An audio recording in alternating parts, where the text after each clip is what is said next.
Hey guys, welcome back to another episode of First Impressions here at MurrOtter. I'm Matt, and today we're going to be checking out the indie action RPG roguelite.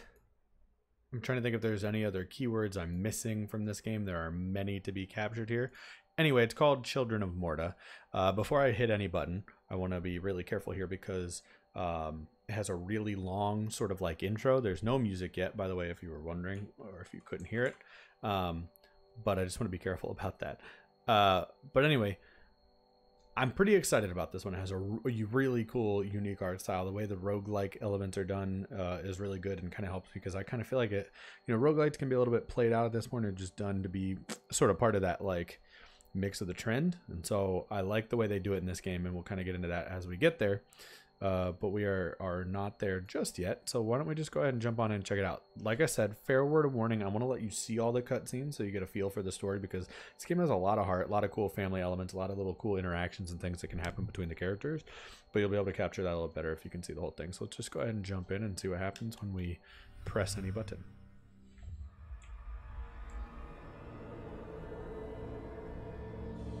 First we get our Ori in the Blind Forest-esque sort of like exploding tree of doom, or mountain of doom.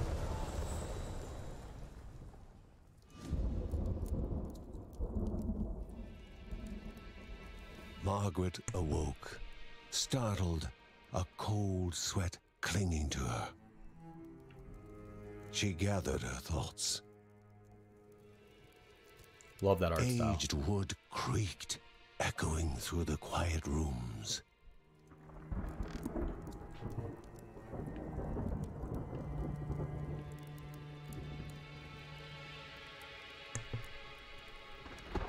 Near the house stood a shrine to Rhea Dana, Look at those goddess colors. and daughter of the land, of Rhea and a being of comfort.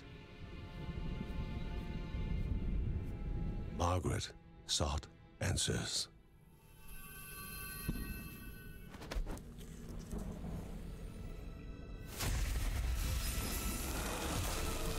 But the goddess did not speak.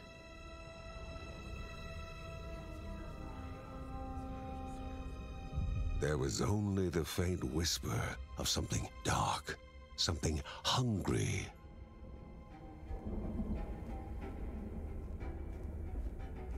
The old seer's bones felt the weight of their age as she climbed.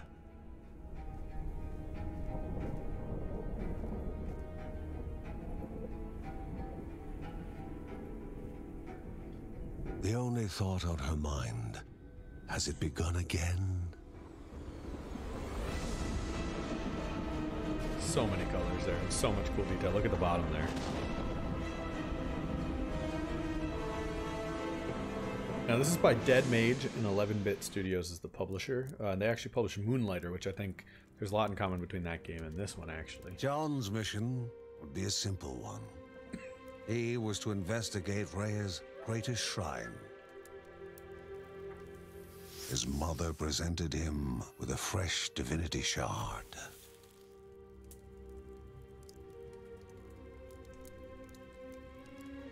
From his brother came a newly sharpened sword.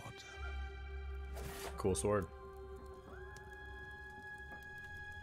His wife gave him a kiss, and his daughter's hugs were full of reason to return home safe.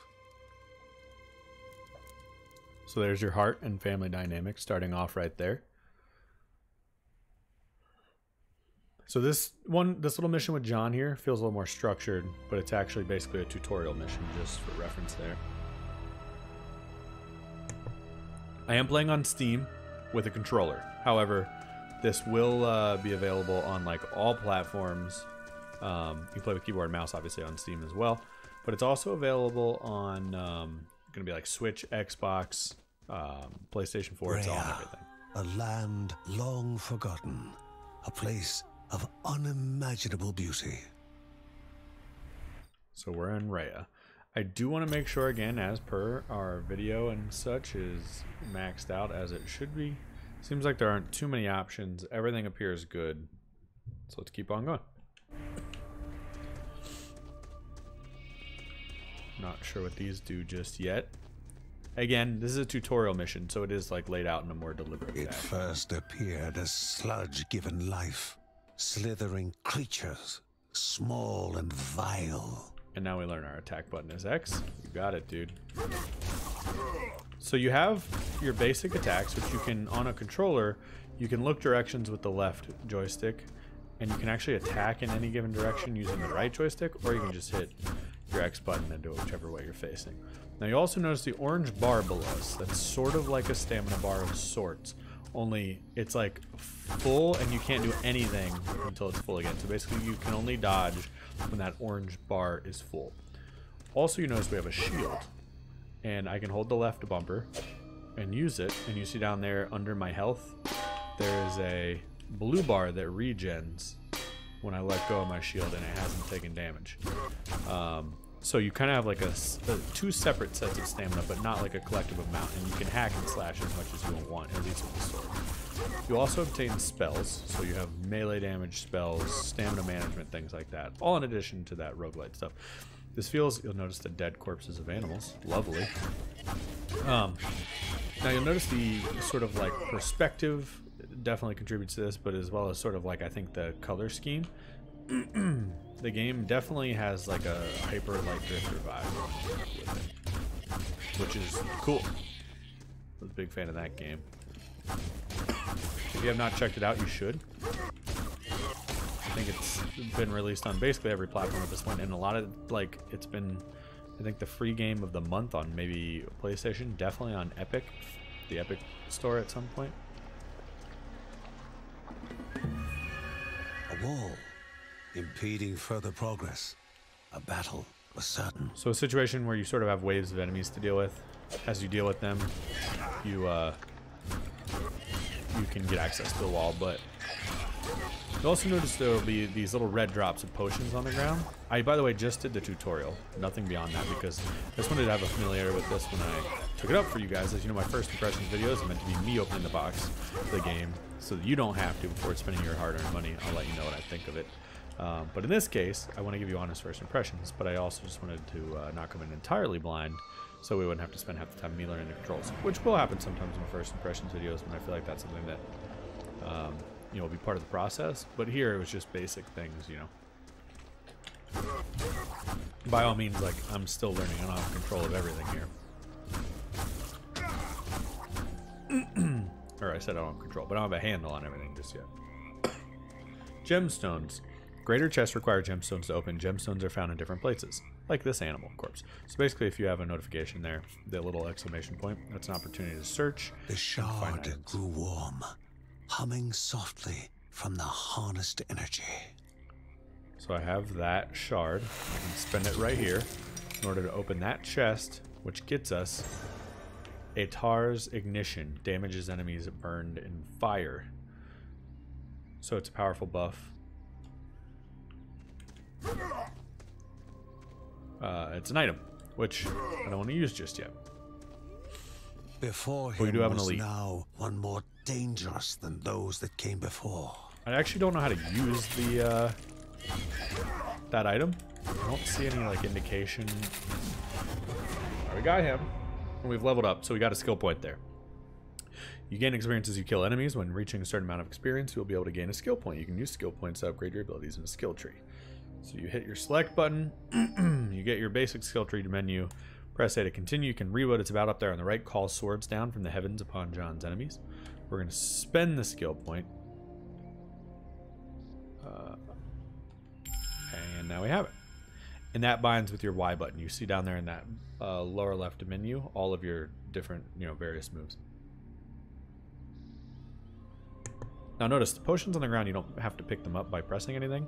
If you have available, or I should say missing health, and walk over them, it'll show you the indicator that you've picked it up, and it'll refill your HP.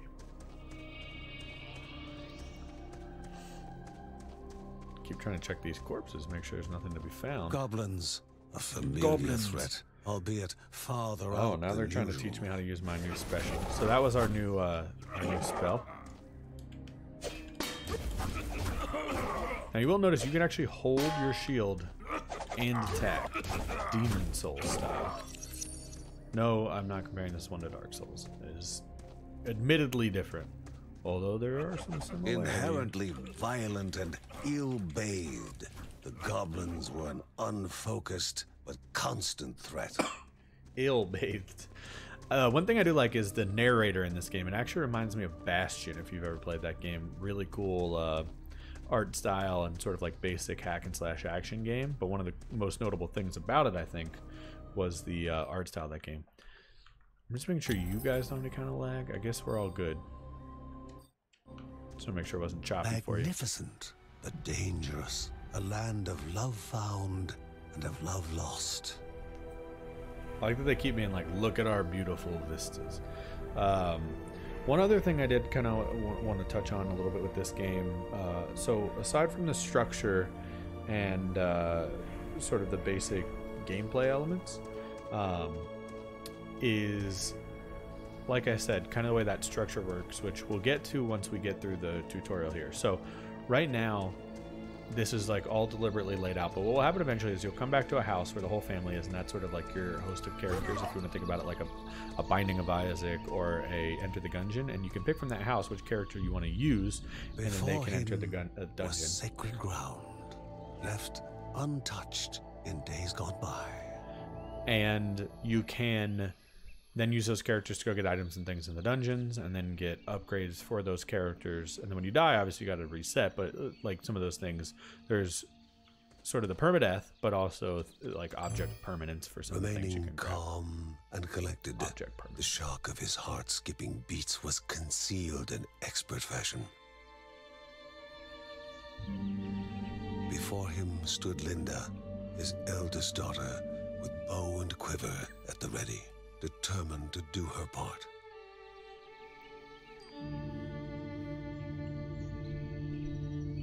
I like the family bond they have here. Create a temporary aura that damages enemies nearby. It's the Electrocalypse. That's a cool ass name for something. So now we have a right bumper and a left bumper. Is right bumper just to switch? Oh shit, I used it.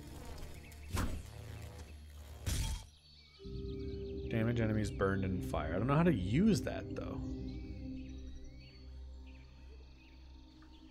Okay.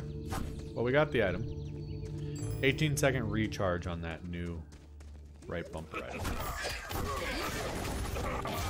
Seems like it's gonna generally be a smart thing to Divine Relic. A Divine Relic, a gift from the gods. Use it in a fight to turn the tide in your favor. Press RB to unleash the Divine Relic's power. Well, I can't. Oh, okay, I can. I guess they just let me because of the tutorial.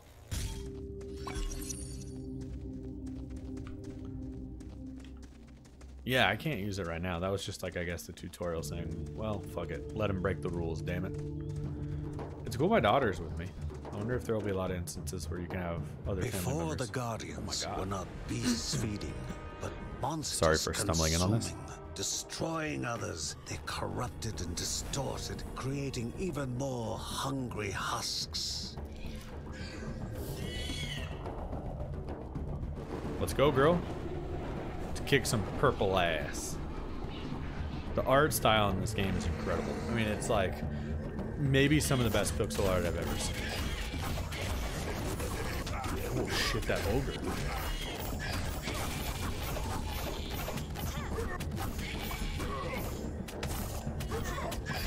A lot of enemies, a lot of enemies. A lot of this is crowd control. As with any roguelite though, it's just you gotta start learning the enemy patterns, figure out what weapons and synergies work best for you against those enemies. Both father and daughter gathered their thoughts, their hearts heavier than before. How would they explain what they had witnessed? We saw a satanic ritual run by purple witches who all tried to murder us. The ancient tree had been cut down. Together, father and daughter described the horror, the creatures dripping with decay that slithered into bodies stuck between life and death to bolster their ranks. That kid Grandma Margaret confirmed what they all feared. It was the corruption, a cruel entity spoken of only with hushed voices, an ocean of darkness that flowed from the top of Mount Morta. We are the children of Morta. And the Bergson's duty was to stand against this devouring deluge of death. John steeled his nerves, thinking of the difficult climb ahead of him and his daughter. The only thought that consumed his mind, by all the curses, where is that boy right now? What boy? Kevin was also eager to do his part in the family's fight, especially when his older brother Mark was off somewhere. He was as much a guardian of their mountain home as any of them. I love this house. Look at that Victrola over there to the left. If they were to reach the summit and destroy this evil, as the Bergsons of old had done in the past, they would need the assistance of the sanctuary.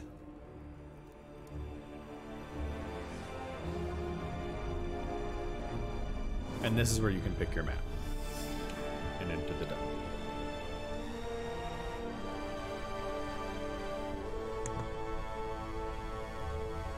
Given to the Bergsons by Rhea herself, the sanctuary was a gateway to the mysterious lands around the mountain.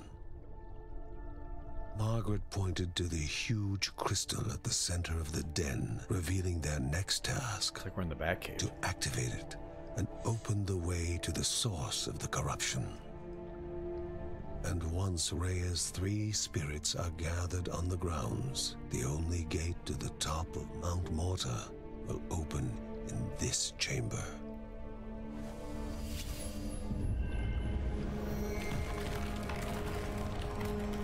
By himself, or with the assistance of those who loved him, John needed to gather the 3 spirits from their lands.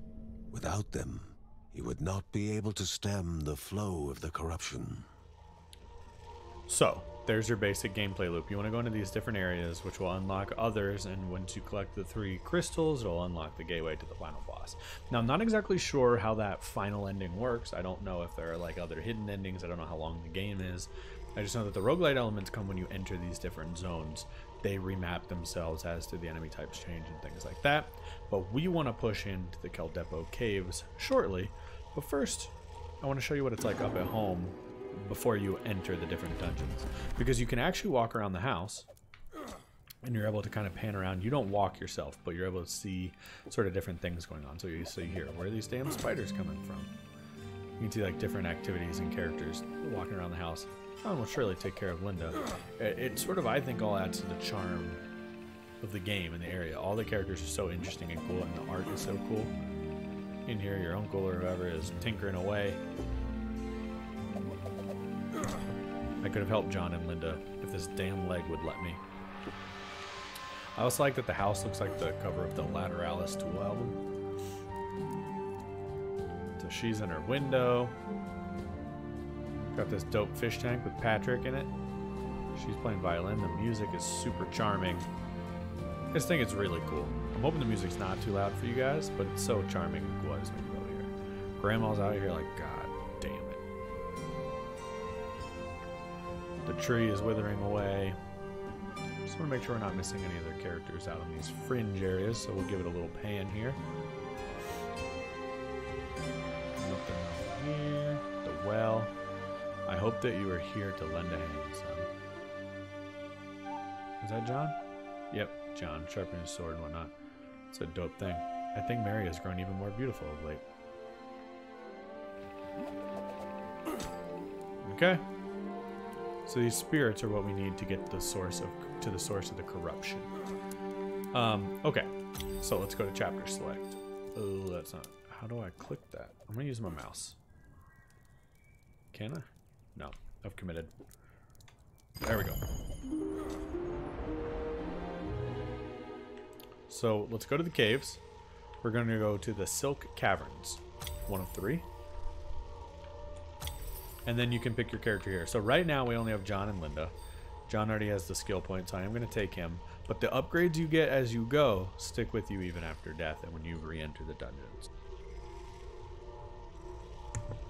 So it's more about kind of like suiting your playstyle. And like, I'm not sure yet exactly how you unlock the other characters, but I'd imagine it's through the progress and items and things you get. Now you'll notice it can also be co-op, so you could bring somebody else in here with you. I'm not sure if that can be done online, but it certainly can from the couch. A celestial shard chipped directly from the ancient crystal in the sanctuary. It would be the Bergsons' lifeline, a tether to pull them back home before death's fateful whisper. So we get thrown out thanks to the crystal should death approach. Now, one thing I do want to note, this game comes out on September 3rd in its like first full release, but it was a Kickstarter and has been out in alpha for quite a bit. I think there's been versions of this game as early as 2016. I'm not sure if that was like just alpha builds or just for the Kickstarters and things. But just for perspective on how long this has been going on. But a lot has changed. I've seen the versions of this with like much uglier UIs and things. And so it's pretty cool to see the state it's in now and how far it's come. It's there's just so much care and sort of like cool art and the lore and the way the family ties together in those relationships. Oh my god, I got him stuck in the wall. I was just seeing if there are any secrets. Notice the map up there in the top right will slowly reveal itself as we dig further. Just trying to kill what I thought was a that looks like a basilisk or some type. Well, that thing's trying to suck us in. That's a cool little feature. So let's kill the mummy. Can I do anything to it? No, doesn't seem like it. Just a little environmental hazard. Now notice there's a little bit of cadence to your swing, so you do want to time. I pissed that thing off. That pisses me off. I was trying to get rid of it for my own safety. Before the hero was a game of chance and memory. Okay. A little snakehead. Okay. An arrow to the right. Okay. Certainly chance. No idea how to know whether that's good or bad or how to fix it next time. So I went here. Here. Let's go here. Did I do that last time? Fuck.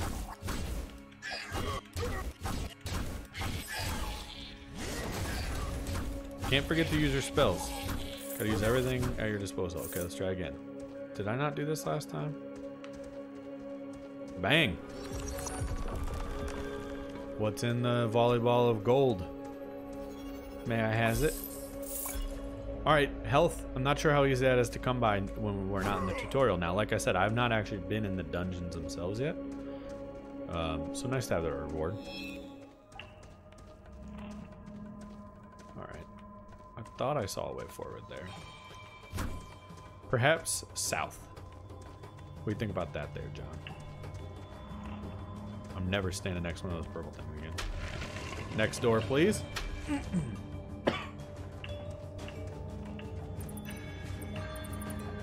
I kind of like the contrast between the character model and the environments as far as like the amount of detail.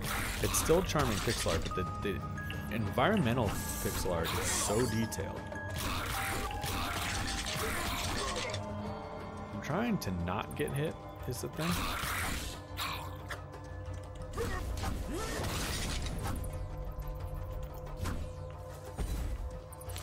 Trying to use that to my advantage to get Mr. Bat here. Bat, if you could sit still. Oh god. I don't know if there are iframes yet.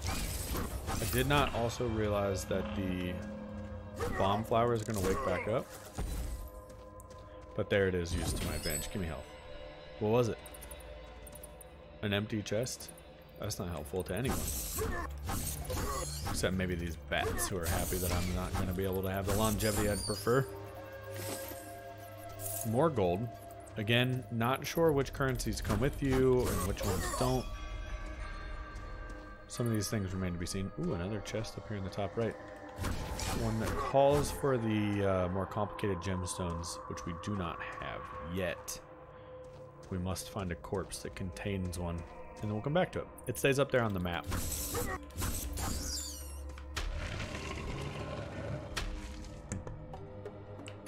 All right. Now you notice, I believe this first floor had 2 or 3 zones. I can't remember exactly how many there was. And that will help us clear out this like silk section of the first area. All right, so there's a skill point. It does get you some HP, not full though. It's not your typical RPG power up. but at some point I am going to want to do that. Now, I don't know what happened. I don't know if that like wouldn't carry with you. I'm also not sure. I see fog moving, so the game doesn't fully pause. So the skill trees here, it looks like we got to take anything off of these, so we are kind of going in order. So next we would get melee attackers take damage when blocked by the shield. So it's kind of like your thorns. Oh, it's called shield thorns. Okay. So let's assign it. So now, more incentive for us to use our shield. Now, let's see. Is that gold? I thought it was in the top of the tree, but it was just on the ground. Glad I checked. Again, not yet sure what we use the gold for. How did... Oh, okay, you can see it in the little dots. I was going to say, how did you see that trap there? I need a gemstone too. We need gemstones. I want to make sure we fully explored all the different areas before we move on, because I don't want to leave too many of those treasure chests behind, since we saw the value of those in the... I almost said the DLC. I'd like the game to come out before we start talking about DLC, but tutorial is the words I was looking for. I keep hoping these will lead to secrets. That's why I keep kind of tucking into those nooks and crannies. Shit, good thing I was on the move. Did not see the spikes. We are in danger with our health, though, for certain. What does that mean? 11 down there at the bottom. Cleanse. 11 enemies slain. What about as a reward? We get a health potion. That only seems fair to me.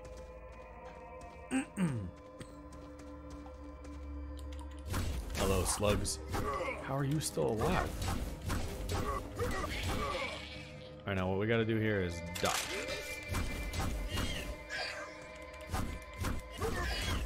These monkeys, I just get out of rhythm sometimes in my attacks and seem to take damage when it doesn't really probably make the most sense to. This looks like something bad will happen to me in here. The finish room portal. Oh, okay. Press and hold the up button to teleport back to it from anywhere on this floor. Okay, and what's on the other side of this sign? Is this like treasure, and does something bad happen when we go to get treasure? Press and hold up, teleport back to it.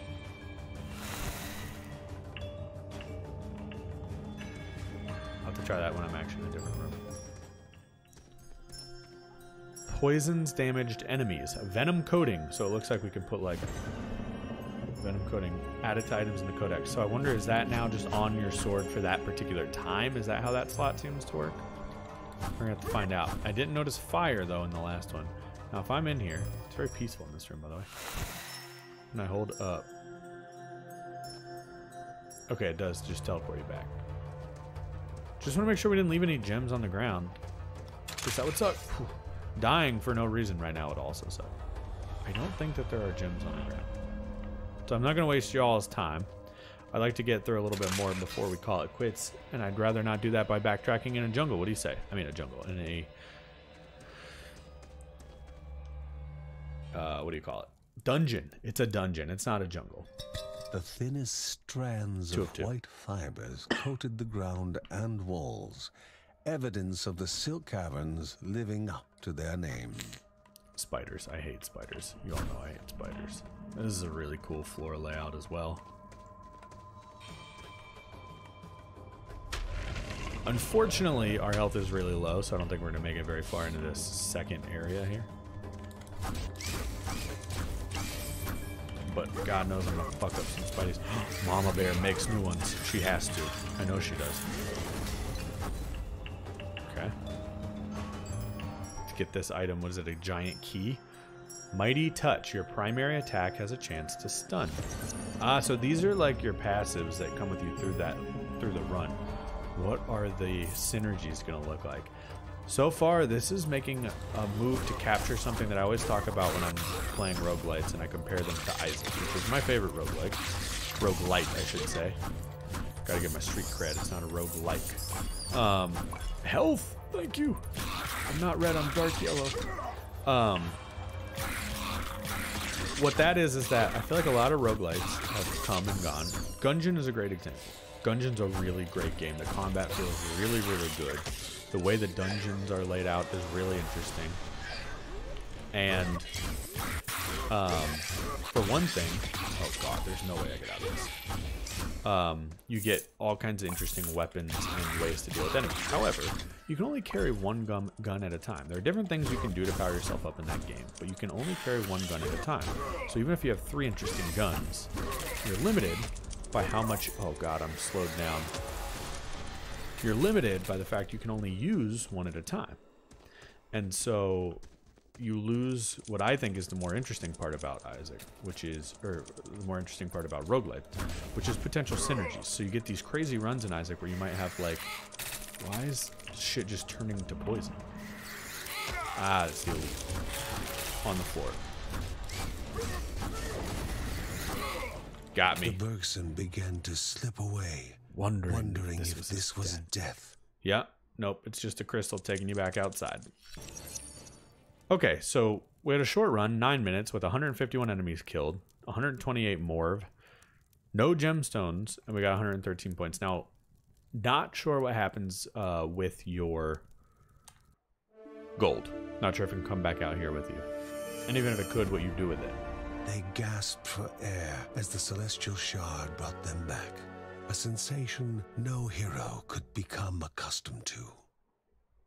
Walk back all defeated to the house. Grandma, look, I fucking died. I'm really sorry. As she heard John and Linda describe their foray, thoughts rushed through Margaret's head. The corruption had amplified the creature's wickedness, and no longer were they part of the harmony of the Rhea. With the new threats looming, Margaret asked Ben to prepare his workshop. Oh yeah, let's go. He would have to take charge of enhancing the warrior family's weapons and armor.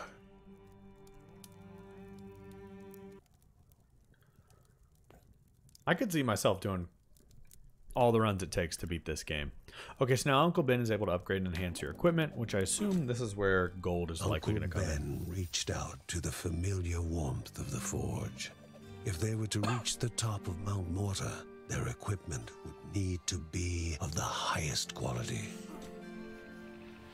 So his workshop's unlocked. You can upgrade their gear to grow stronger. So it does. That's where your gold comes in. So your gold will stick with you when you die. You use Morv to upgrade the entire family's weapons and armor, increasing their main attributes. So it applies to everyone. These are the family's main attributes. And you have your description, obviously. So armor, which improves their maximum health. Interesting. I think it'd be like a defense, but I guess it's the same idea for all intents and purposes of this game. Press A on an available attribute to upgrade it. I'm not sure I want to upgrade this, but you're going to make me, so I'm going to say yes. So now we can take a look at the others. You have Warfare, which increases their base attack damage, increase their critical chance. It doesn't tell you how to unlock this.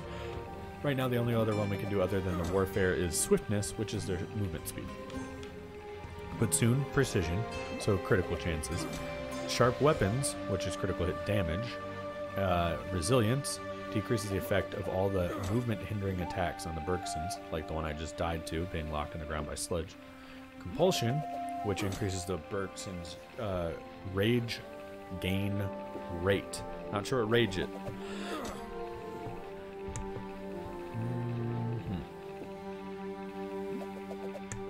I'm trying to think if there was anything that was like rage-ish. Like I didn't see any meter build, but maybe that's coming later. Increases Bergson's chance to completely dodge enemy attacks, which is agility. That seems like your iframes. So that's the loop. Go into the different dungeons, try to make your way through them to clear them out so you get the crystals. You saw we would have had to clear that floor and then the boss fight. So we were like halfway done with the next floor. And then the golden things that you come out with, you can then use, in addition to the experience that you gain as you fight, where you can upgrade your skill tree for the individual characters. The morve or gold that you come out with, you can take to Ben's workshop, which is what allows you to come in and to upgrade different items in here. Now there is something that says Book of Ray up there, which is RB. I could tab to it, but I'm not able to do that yet. So more things still to unlock just from a story progression standpoint, but obviously they're going to want you to die a few more times so they can push the story forward at the end of each run. You'll also notice you get those cool little cutscenes, and you can still scan along to see like different events happen. Sometimes it's just people talking to themselves like we saw initially, but you can also see characters interact with each other and things like that, which is pretty cool. The kids in their room. We could go to the library, not sure what happens there.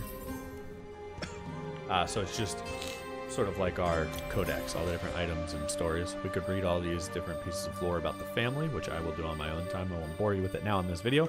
But for now, guys, it's time to give you my final first impressions of Children of Morta. Not necessarily a review, because like I said, this game is not out yet. I just kind of wanted to give you like a first glimpse of this as a Let's Play, but everything I've done so far in it has been a lot of fun. And I think that if you are into roguelite games, and the idea of games that have like some level of procedurally generated levels and enemies and things like that, you're going to really like what this game has to offer. There's a lot in the way of like different dungeons and layouts and enemies, but it's not about that level design. It's about the fun combat and the progression systems, which are all done so well. And on top of that, just this really interesting what is this? Can I watch an event happen? Nothing could quite match the calm that Linda felt when playing her violin. Its sublime sound, the perfect counter to the nerve-wracking uncertainty and chaos. That was cool. It like made me, well, it didn't make me, but it really wanted me to know that was happening. I like the music that Linda plays as a little girl on the ground coloring. A lot of charm. Anyway, what I was trying to say is it's not about those like level designs or anything like that. It's about that combat, about the progression systems. And on top of that, they've created such a unique and cool world to experience and a UI now to do that in, that you just want to spend time in this game with this music and with this family to see how they're going to uncover what comes next through the dungeons. So I'm already excited to jump back in. I'm trying to decide. It's the holiday weekend's coming up. I wanted to get this out before the game comes out next week. Again, this does come out Tuesday, September 3rd, right after Labor Day here in the States. But I'm going to be gone for that weekend as well. So I wanted to record this and get it out there, though, so you guys could watch it and decide, do you want to get this on your computer, Switch, PlayStation, by having a look at this like first little Let's Play first impressions video. So let me know what you think down in the comments below. Is this something you're going to be checking out? Have you played some of the other games like this, like Moonlighter, which this game really reminds me of quite a bit, or like Gungeon Isaac? What are some of your favorite roguelites, and what do you like about those? I'd like to hear that. But also hit the like button. Helps me out a lot if you've been enjoying this one. So please go ahead and do that. And if you want to see more new videos on this channel every single day, from Let's Plays right now, doing some Remnant, that Dark Souls with guns type game, as well as tons of first impressions and reviews videos. And I'd love to have you guys around for all of those. So please go ahead and hit subscribe if you want to see those. Thank you guys for watching, and we will see you again next time.